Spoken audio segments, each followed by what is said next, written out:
Hi, I'm Dr. David Branham. Welcome to SOS 3305, the Research Methods class for Social Sciences. We are beginning with Chapter 1 today, and this video is a supplement to your reading on Chapter 1. This video isn't meant to replace your reading for Chapter 1, but it is very comprehensive, so I think it will be very helpful. Because we're going over all of the test questions, or almost all of the test questions, that this will be a good supplement to your reading on Chapter 1. So hopefully this video will work in that manner. Let me start by sharing my screen and going to my PowerPoint, where the name of the chapter is Science and Scientific Research. Get my little screen up there. This is the first chapter in the book, so it's basically setting the stage for you going forward, and it sets the stage by focusing on research and science and some of the basics of research and science, especially the social sciences. Research does two things. One, it contributes to the body of science. People in this class are usually majors in political science or sociology or social sciences. The research that is done in social sciences contributes to one of those bodies of research in those disciplines. Political science research builds on political science body of research. The same with sociology. Sociology research, which is done by the professors of sociology here at UHD, it contributes to the total body of research in sociology. So that's the first thing that research does, is it contributes to the body of a discipline, and that discipline has a wide range of knowledge within it. It also follows the scientific method. The scientific method is important because it gives credibility to the research that you do. The reason why we have a scientific method is that it helps you clear hurdles to make sure that your research is credible. So we will learn about the scientific method and follow it, and also understand reasons why it's important to follow the scientific method. Now, social science is the science of people or collections of people, such as groups or firms or societies or economies or institutions like government institutions and so forth. And it also looks at their individual and collective behavior. So the units of analysis change in each one of our disciplines. Sometimes the unit of analysis is the individual, and we look at individual behavior, what individuals do, for instance, within an institution like a corporation or a Congress, a state legislature, a nonprofit agency. We look at what individuals do in those. Sometimes, though, we look at the collective behaviors of institutions themselves. For instance, we can compare state legislators or legislatures, excuse me. We can compare firms, we compare countries, we can compare institutions. That happens more in political science than it does in sociology. Sociology mainly looks at individuals, but there are times when they look at the collective as well. So that's what social science does. It's wide ranging. So the unit of analysis changes over time. We're going to talk more about that in Chapter 2. And so your unit of analysis may be the individual or the firms or the countries or the schools, but it also may be the individuals. And in most cases, it actually is the individuals. And we look at all parts of society in these several disciplines, and we build knowledge for the purpose of making our lives better, for doing things better. Excuse me. There are several disciplines in social sciences, but they're going to talk about three mainly in this book. The first is sociology. Sociology is the science of social groups, what goes on the dynamics of what goes on in society, how that affects other people, how it changes our behavior and so forth. There's political science, which is the science of political behavior in institutions. Those institutions are mainly government institutions like Congress, the presidency, the judicial branch, but it goes down also to at the local level, police stations, police officers, and how they act. Even firefighters, public works agencies, at the state level, schools, and so forth. So there's a lot of different institutions that get studied, and sometimes we study the individuals in those institutions. Sometimes we study the institutions themselves. And then there's economics, which looks at our economy, firms, markets, economies, different systems that countries have. For instance, communism versus capitalism. Markets, how markets, the dynamic of markets, how they work, and how corporations work within systems and so forth. So that's what economics does.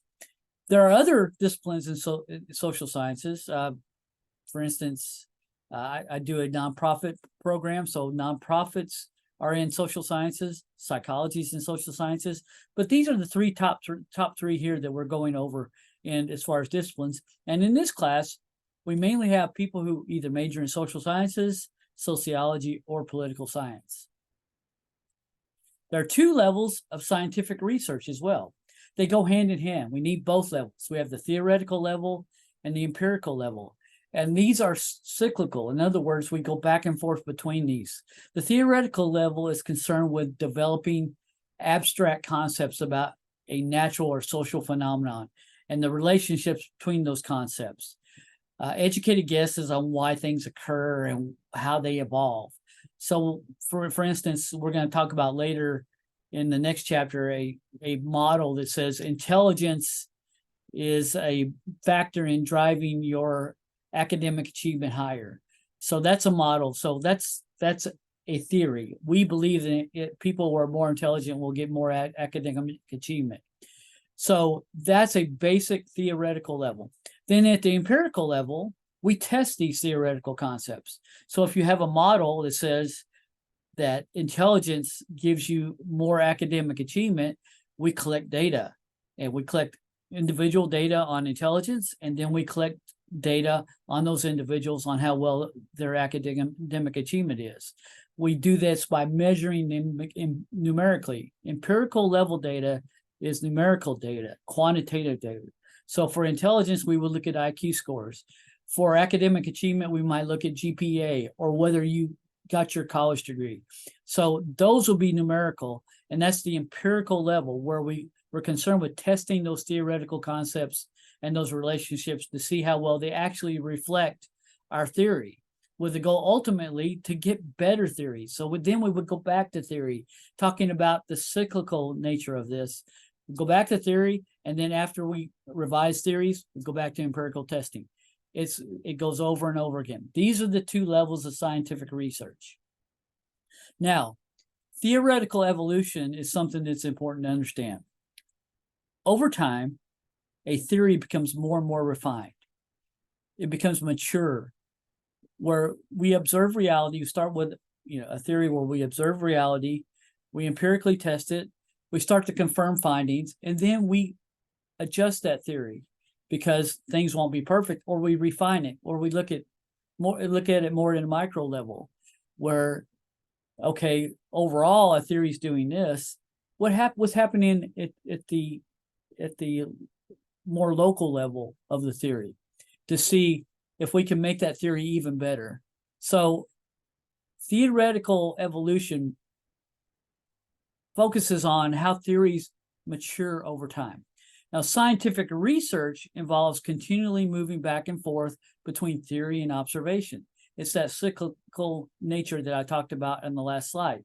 Both theory and observations are essential components of scientific research. You have to have both. So relying, for instance, solely on observations for making inferences, which we do on our day-to-day life, but it's not that efficient. We see something happen and we think that's what's going to happen. We don't see a very big set of it. We have personal observations. And so we use those personal observations to make our own calculations. It's better to have more observations, to have more data, to have a better understanding. If you're a baseball fan like me, sometimes it's not that easy to see who the best hitter is by just watching hitters hit. It's a lot easier to see when we start seeing their batting average, their on-base percentage, their slugging percentage, their OPS. All of these statistics help us see, oh, this person really is as good as he looks, or this person really isn't as good as he looks. So that's what we do with theoretical evolution. We see something, we test it to see if it's true, and then we go back and observe closer. There are two forms of research. There's inductive research, which is where the goal of the researcher is to infer theoretical concepts and patterns from observed data. These are most valuable when there are few prior theories or explanations. And this is kind of a theory building research where inductive research involves looking at society and seeing what we think is going on. A lot of times they'll collect a whole lot of data and look at data, holistically. So, for instance, census data. We'll get big numbers of census data, and we look holistically at census data, and we make some observations, from what we see in that. Deductive research is theory testing research, where the goal of the researcher is to test concepts and patterns known from theory using new empirical data or numerical data. That's what most social science professors do. Now, some are theorists where they build theory, but when it comes to, for instance, my research is almost all in this category, where my goal is to use empirical data to test to see if concepts are true or not. Elegant theories really aren't valuable if they don't match reality. They're fun sometimes to listen to, especially conspiracy theories, but conspiracy theories that aren't backed up by empirical research are really not worth much. So we need these theories to be tested. And at the same time, just a whole lot of data and correlational tables without theory, that's useless also until it contributes to the construction of meaningful theories. So it's back to the cyclical process, theory, test. That's what we focus on in research. Unlike theories in the natural sciences, social science theories are rarely perfect, which, we tend to think of natural sciences as perfect theories because we test them to see how much perfection there is. We can test, for instance, drugs much more accurately than we can social behavior. Social behavior has a lot of variance. So because we rarely have these perfect social theories, or actually we never have these perfect social theories, we have numerous opportunities for researchers to improve on these theories and build more alternative hypotheses, to go in the cyclical process more. When it comes to medicine, we don't really have that big of a cyclical process. We test the drug, see if it works, and go on. Sometimes we go again and adjust, but this over and over again cyclical process isn't there in the natural sciences like it is in social sciences. So conducting research requires you to have two skills. One, you have to have theoretical skills, understand theory, be able to actually come up with theories yourself, read theories, see if you can help those theories get more mature. And then you need those methodological skills or those empirical skills. Test theories to see if they're true. Now, this can be qualitative, where you do it by observation and case building and so forth. But most of it is empirical, numerical, where you look at data to see if those theories are actually true. The scientific method. Now, we started with the scientific method.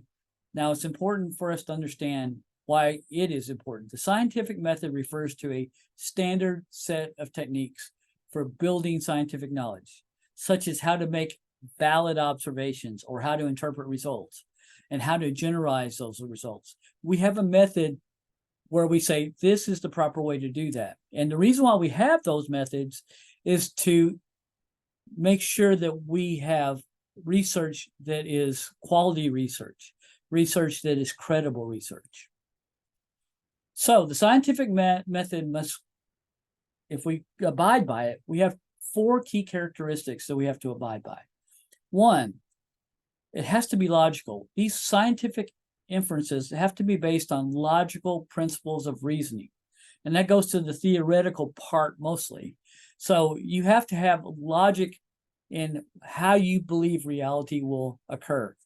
We can't pull things out of thin air and say, okay, let's test this. We need that. And that's this logical part is the biggest part of the scientific method that goes to theory.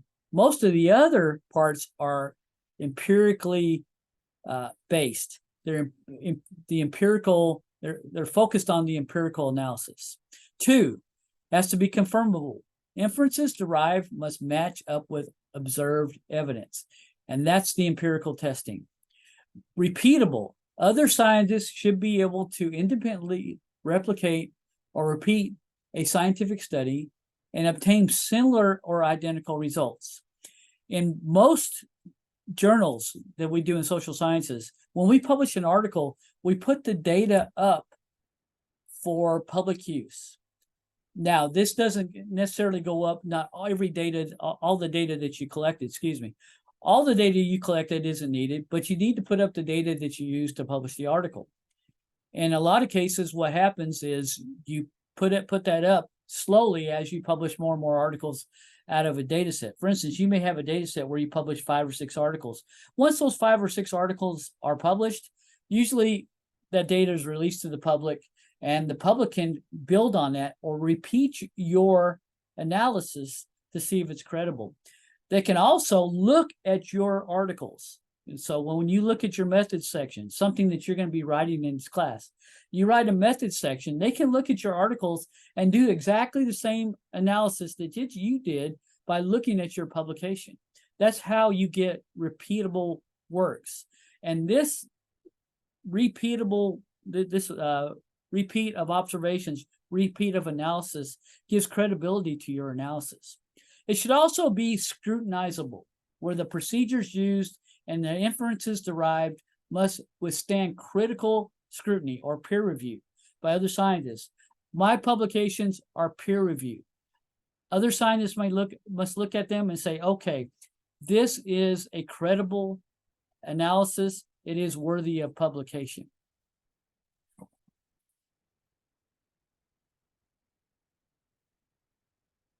The scientific method in the social sciences includes 2 things: a variety of research approaches, tools, and techniques for collecting and analyzing qualitative or quantitative data.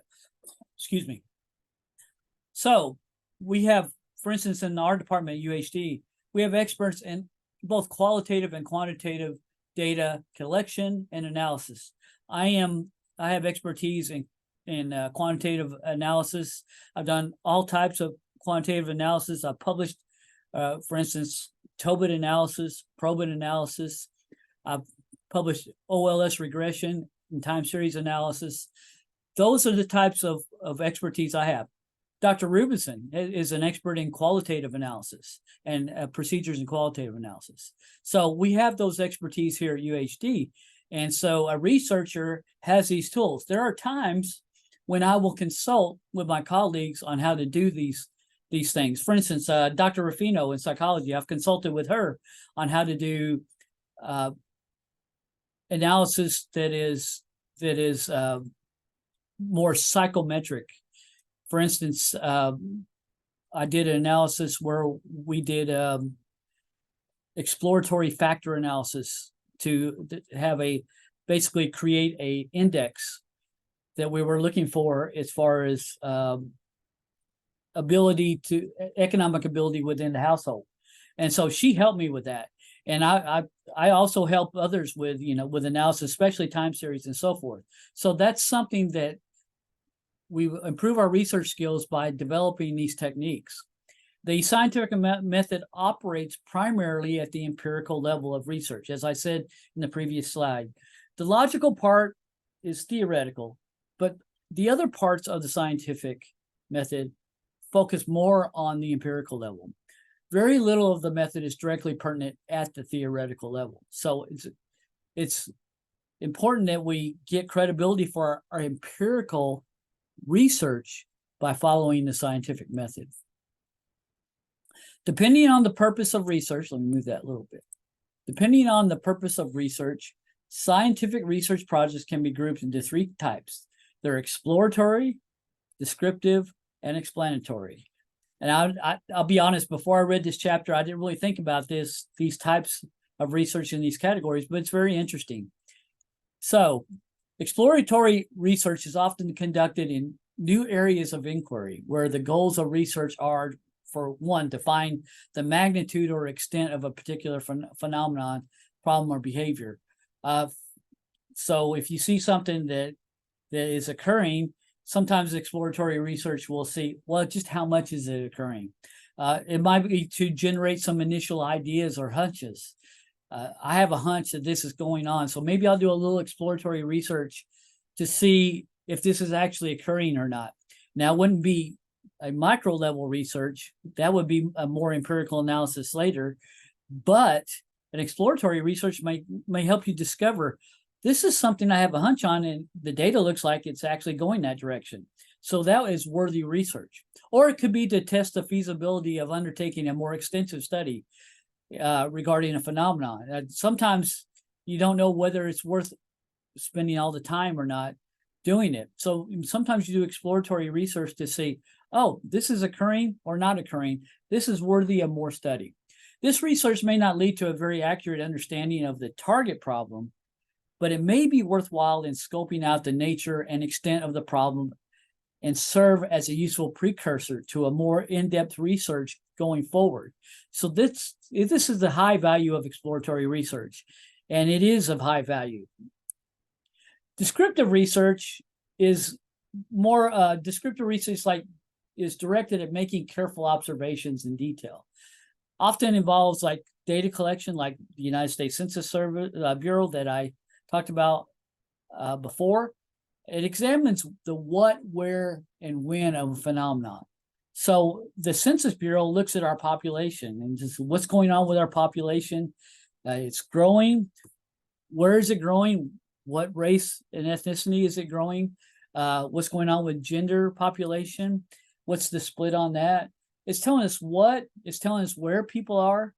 It's telling us when they are there. So we do it every 10 years. So we see the changes over time.